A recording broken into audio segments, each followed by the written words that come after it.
Hello folks, and welcome to this week's show. Hard to believe, season 4. You know what, 2017 was insane. Probably some of the best trapping footage that we've ever been able to bring to you. This week, we're going to be chasing coyotes, and we're going to be doing them holiday style. You know, a lot of you trappers out there like me, we work full-time jobs, so we got to really take advantage of those holidays when we actually have time off. This is trapping time. Do you have the drive to be a trapper? They question my skill and my motive. They call me a Hollywood trapper. I give it my all to this game called trapping so that she can experience the challenge. Well, it's getting late. Sun's going down, baby. Smell that? Just screams coon. The brush pile set came about.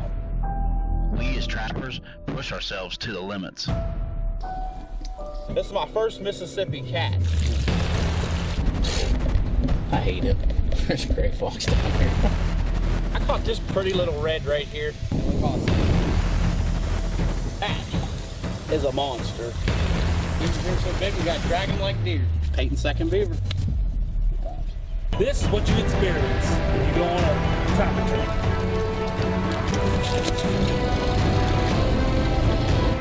Brand new dude trap. Got the FB1. I see the tail. Randy has got a muddy mess happening. We got one. Right exactly what I'm talking about, right here in this dip. 1 second. Robby, Gilbert, king of four-man zone. Did you happen to see that monster? I got something up here. Aha! Those 175s are definitely doing their job.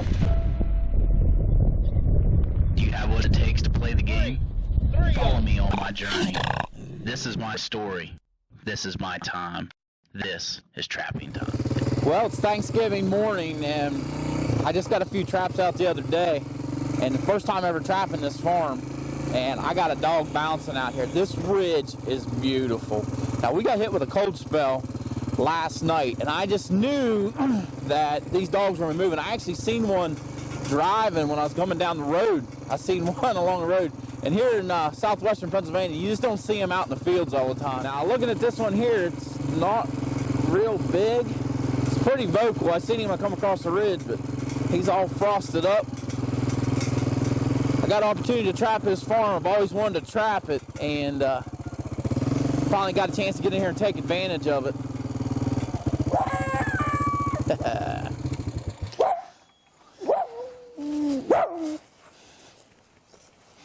Now, not all these coyotes can be beautiful. Now, if you look behind me, I've got a big, long field. And there's just little areas that I keep looking for when I'm trapping these type of areas. I'm looking for something that's going to grab my attention. This field is probably 300 yards long, but there's this little group of trees out here at the end. I can kind of corral these coyotes in because I know there's a tree here and there's a little group of trees here. They naturally are going to want to come in between it. I made a little bit of a flat set over here, and I just made a standard dirt hole like I always use. Now, this coyote is by no means a monster. It is a young pup from this year, but the farmer here, he's got cattle, and he wants these things out of here. So we're going to get this coyote dispatched. I'm going to remake this set. One thing nice is it's not all tore up. The ground was starting to freeze up a little bit. We're still going to have some visual attractant. I can see where he's pooped and peed around here a little bit. Now, I was using back 40 in this and a little bit of my coyote gland, which is a really good bait this time of year. It's starting to get cold. There's a little bit of skunk in that back 40 that's going to kind of draw out. As it gets colder, you can really smell it. A lot of guys, the first time they smell it, it's like, I don't smell anything here. But once it lingers there for a little bit, and what happens is when it gets cold, that skunk kind of pulls through a little bit. It's not an overpowering odor, but it definitely gets it done. We're using a Duke 175. Too cool, guys. It's not modified or nothing. Now, obviously, this is a small dog, but I have no problems setting that trap for some of the larger coyotes we can get into. All right, folks, we're going to make this remake here, and it was a very simple set. I mean, you guys watch the show, you know I'm after one thing, simplicity. We took our cookie cutter, and we came in here and dug us out a trap bed. Now, one thing that's nice about this thing is we've already got our bed made. It's still there because when they get caught and they get to jerking around out there, they stay away from the bed itself. So any of that loose dirt that comes out of there, it's no big deal because we've already got our bed made. Now you can see I had a little bit of a dirt hole here, and all I did, I took my wolf fang driver, I punched a hole in. Nothing elaborate about it. You can make, what's nice about that wolf fang driver, I can make that a big dirt hole, or I can make a little one. We stayed with something subtle. You know, it's November, it's late November, it's still kind of early. These animals aren't having a super hard time finding food, so you don't need that visual attractor to drag them from 50, 60 yards away. They're just kind of on the move, a little curious. I mean, they're opportunistic. They get a chance to get something, they're going to take it. We're going to come back in here and we're going to bed our trap. Now, you guys all know I like to go across the levers. I want this animal coming across the trap like that. And we're going to pop our trap right back in the bed. Solid. Solid, solid, solid. There's no dirt packing going to happen. You know, where I trap a state where it's freezing and thawing all the time. So we're going to take our peat moss, dump it on there, blend that in. Now, I actually had dirt on this set the last time, but we're going to take some of these clippings and we're going to blend it back in. You know, I learned a long time ago, the perfect looking set usually doesn't catch many coyotes. And it took me a while to figure that out. But once I did, the numbers started coming up. All right, we got that blended in back here pretty good. Now you see, I didn't have any backing here. There's a little hump here. Now we're talking, when I say little, we're talking maybe 2 to 3 inches higher than where my trap's at. Just enough to make this coyote work from the front. And when I dig my dirt hole, it's kind of straight up. In order for him to see this, he's going to have to come from right here. We're using some back 40. I'm not going to re-lure it back up. I was using our coyote gland lure when I caught him, but I'm not going to lure it back up because, guys, there's been a coyote here all night long. Why waste the money on lure? I'm not going to get any more out of those couple drops than what I'm going to get out of that coyote being here. I'm going to take about maybe a teaspoon of bait, and we're going to push that right down in that hole. Try to get it as far down there as you can. Set is done. We're going to get on down and check the rest of the line. I just have a big, great feeling about this place. Even if we don't do it this early season, when this late season hits, it's going to be a fun place to be when those coyotes start moving. Boy, it really felt good to catch that coyote. Thanksgiving morning, first coyote of the year. You know, our season usually comes in towards the end of October here in Pennsylvania, but it was work, warm weather. The first time we actually got out to get our line out was the week of Thanksgiving, and it definitely worked out. Cool morning, coyotes, November, what else could you ask for? When we come back, we're going to be taking you to the Trapping Time set of the week, and we're going to break down some of my favorite baits and their uses. From the hills of West Virginia, Smokey's Deer Lures presents the first and only real pre-orbital gland lure in the world. Applying pre-orbital gland lure to a licking branch will allow you to take a complete inventory of the bucks at your favorite hunting spot. Get yours at smokiesdeerlure.com. Before you make your next trapping supply purchase, be sure to check out trappingtimetv.com. We have an extensive line of products and we're adding new products all the time. If you've seen it on the show, we have it. Don't forget to check out the Trapping Time line of baits and lures. You will definitely want to try out our #1 selling Back 40 Predator bait. We also are the home of the Trapping Time Trap Bed Cookie Cutter. Make trappingtimetv.com your last stop. Hey folks, welcome to this week's set of the week. We're going to do something a little different. A lot of you guys have been watching set of the week for the last 3 years. You know, we usually show a set, show an animal get connected on it, and how basically the set works out. Well, this week we're going to do something a little different. We're actually starting a 3-part series. We're going to cover some baits and some lures. And the reason I'm doing this, you know, one of the big questions I always get, you know, we do a lot of conventions, and of course we're really active in social media. You know, everybody wants to know, hey, when do you use this bait, and why do you use this bait, and what's your favorite bait to use? You know, so this week what we're going to do, in starting this 3-part series, we're actually going to break these baits down, and I'm going to show you some of the times and the places and the reasoning behind the baits and stuff that I'm going to use. You know, basically, you're going to break your coyote baits down, and we're going to focus on coyotes, but it's basically going to be broad. We're going to be talking about predators in general. But I like to look at my baits as early season, mid-season, and late season. You know, one of the questions I always get is, do you always have to use a lure with a bait? No, you don't. In my opinion, if it's a good bait, it should be able to stand on its own. However, if we mix a lure with it, it's only going to increase your chances because now you've got another smell. You know, and there are some lure bait combinations that are really killer out there, and sometimes it takes some experimenting to find that out. But these baits here are usually the ones that I typically use, and you'll see me using on the show. You know, a lot of guys say, what's your favorite bait? I'm like, listen, if I'm using on my show, those are the baits I'm using. There's no secret formula out there that I'm using to catch these coyotes or foxes or even bobcats. You know, this is what we have. Basically, I break it down, the season, into 3 different parts. We've got early season, the mid-season, which is going to be Thanksgiving, 1st of December, and we're going to be late season when it really starts to get cold. And if we're trapping north or south, we may have to change it up a little bit, but I try to keep that rule of thumb for my trap line. We're going to start out with our early season baits. Now, if you look here, I've got 3 baits here that I would consider early season. One is my Pure Hop, which is a rabbit-based bait. It's kind of mild. The next one is Peyton's Pretty Mouse, which is just 100% preserved mice. Fresh as can be. I mean, if it was any fresher, they'd be crawling around out of the jar. And another one I use is Webster's Predator Control. It's mice meat. All 3 things that those baits have in common are they're natural. These are the same things that these animals, these coyotes, are eating every day all season long. But one of the appealing things to these baits, they're mild. When you're early season, let's say Pennsylvania season, we'll use that for example. Pennsylvania season is going to come in about the 3rd to 4th week in October. It still gets pretty warm. Any of you guys out there bow hunting, trying to bow hunt the rut, what happens that time of year? It gets really, really warm. So you have to, you've got to do that. You got to play the weather. You got to play the heat. You got to play the cold because you're going to have that.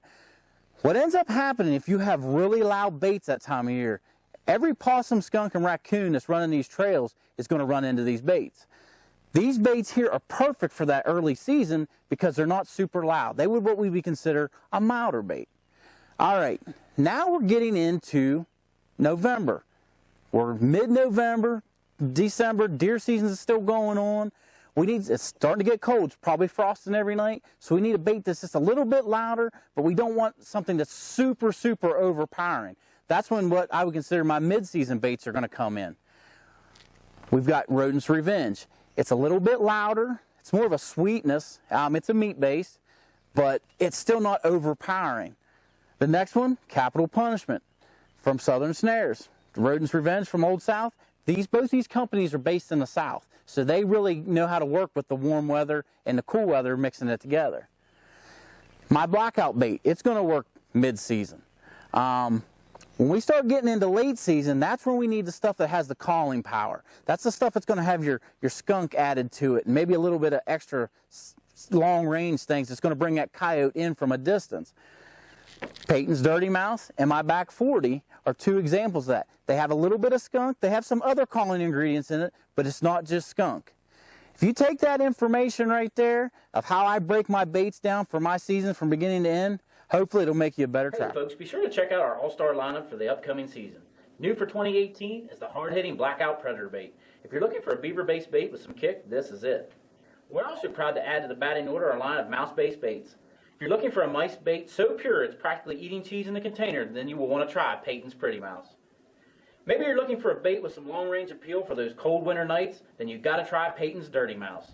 When you're serious about trapping predators like we are, then be sure to make your next purchase at TrappingTimeTV.com. The Big Game Gut Glove is revolutionizing the way big game hunters and trappers are successful in the field. The 26-inch version fits over your elbows and protects you and your expensive hunting clothing from blood or cold water. They're made to fit your hands from extra small to extra large. What I like about them, I can feel with them. Existing products on the market don't give you the feel or protection you need. Wet or dry, the special non-slip grip bonds tightly to whatever you're handling. The Big Game Gut Gloves are reusable so you save money and promote going green. You're going to really want to follow me in this next segment. It's Christmas Day, temperatures in the teens, and we got coyotes bouncing in the traps. You know, this is a property I really like to trap. We had the traps out for a few days, and they finally started connecting.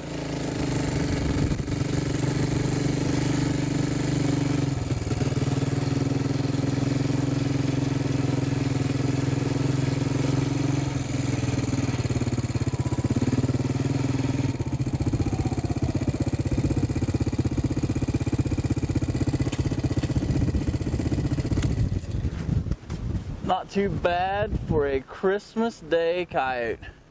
Set these traps last night, cold spell hit, and I mean cold. It's less than 20 degrees right now, and it is freezing. The wind is howling, and I tell you what, I'm excited about what's going to happen. Spent the morning with the family, out checking traps, and first set of traps we checked, get this big old dog in here. It is a cool colored coyote. Now this is a really, really dark colored coyote. What we were looking for here, I mean, it's really windy, guys. This is a long field. We're talking 300-400 yards long, and it just ties into another field. But what we have here is we have a path going back through this timber and another road leading back out. These guys use this place for hunting, and that's why we're in here. We're trying to take out some of these coyotes from their deer herd, and this was just a slam dunk setup. We set these traps yesterday late. It was like 4 o'clock when I got these traps in. Had a storm front coming in. We had rain on the day before, on Saturday, and I just knew, you know what, I'm gonna wait it out. The way my traps and stuff was still fire. I made 2 sets here, 2 tiny little dirt holes. We were using a little bit of our trapping time blackout bait here and a little bit of coyote gland, and that's all it took. We are within feet of this road. You know, a lot of times we want to set off the side of these roads for one reason. Location isn't as important because these coyotes, no matter what, they're going to come out this road. It's naturally going to bring them through here. We don't need loud lures. They're going to come by and bam, they're going to investigate the set. All right, guys, what we had here was just a simple dirt hole. You guys seen me make them 100 times. We're going to come in here. Now we got some coyote poop. We're going to save that. Get it on our fingers nice and good first. Typical. This is how these days start out sometimes. All right. Because it's really, really cold out, and we know it's going to freeze and thaw, we want to take and put a little insulation on the bottom here. Just enough to keep the springs and stuff from freezing. Now, punch that trap right back down the same exact spot. Solid. We'll cover it back up with some peat moss. Now I get a lot of questions. Aren't you worried about it not being blended in? If you're worried about it, which a lot of guys are, blend it in like that right there. This peat moss is going to change colors. Find our dirt hole. Right there it was. I had this little stick and I threw it right there. Just something to give him a reason to work it from the front.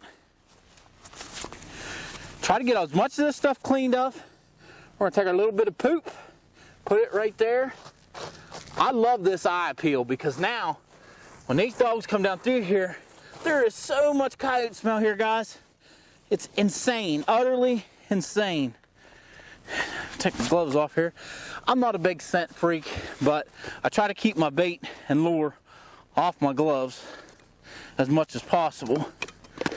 We're not going to put any gland lure or anything here. We are going to take some of our blackout bait and put it back down in that hole. Stuff that on down in there. And we're ready to rock again. Man, that was a cold coyote. Hey, when we come back, the snow's a little deeper, it's still as cold, and I'm going to show you a perfect slam dunk coyote. Come meet your favorite trapping celebrity, Robby Gilbert, August 11th at Smokey's Hunting and Trapping Clinic and Workshop. Take part in the catfish tournament, hunting and trapping seminars, and great entertainment. We hope to see you there.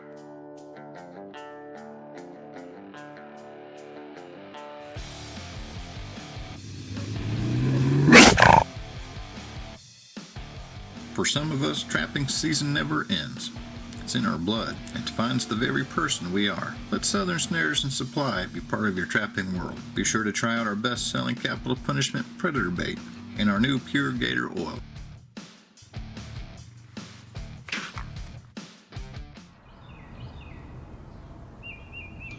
From the hills of West Virginia,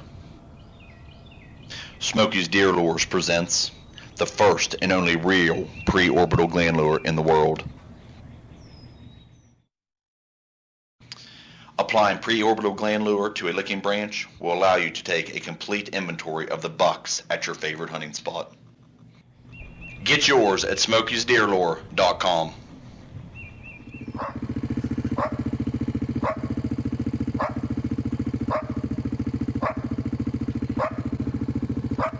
Now guys, when we set this, you could almost consider this a slam dunk.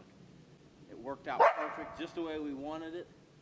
We got a nice big, long, and I mean long field, probably 3/4 of a mile long, coming right into this big timber.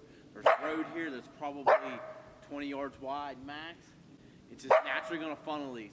I'm actually setting traps on this property that joins it, and I just happened to ride out here. I wanted to see if there's any sign out here that came out. Tracks everywhere. So it didn't take very long to decide if I wanted to set a trap here. And very vocal dog right here. It's just a micro dirt hole. You guys hear me use this term all the time, micro dirt hole. It wasn't nothing fancy. Just simple set. Talking about subtle backing. I didn't even put an object behind it. I knew these dogs were going to come down here and were going to head to this field or vice versa. They're right off the path. We're not off the main track here 2-3 feet. It was just almost guaranteed that he was going to come down through here, or a pair of them come down through here. Pow, we got him. All right, guys. Now, like I said, this was very simple. I mean, this hill has a very steep rise. I mean, it's not like a 2-to-1, but I mean, it's fairly steep. So, I mean, it's kind of drawing them in here. But what we're going to do, we're going to come back in here and find our bed. We're going to take and put a little peat moss in the bottom, because we know this is going to freeze. No doubt about it. I'm probably not going to find my dirt hole again. But this dirt hole here was big. A lot bigger than I normally do. And we're going to make it as big again because the snow comes in. We still want this eye appeal. We want this dark hole because that snow's probably not going to fill it in. Ream that bad boy out. So we've got our hole, and as you've seen, it's pretty much straight up and down. I want them to come up. I don't want the angle because we're on a steep hill. If I get that angle coming out there, they can stand back here and look at it. We're on the steeper hill. Now they got to come closer. They're going to smell that. They got to come in a little bit closer, and bam, we're going to have them. So, what are we going to put in here? Let's take and put some Rodent's Revenge in here from Old South.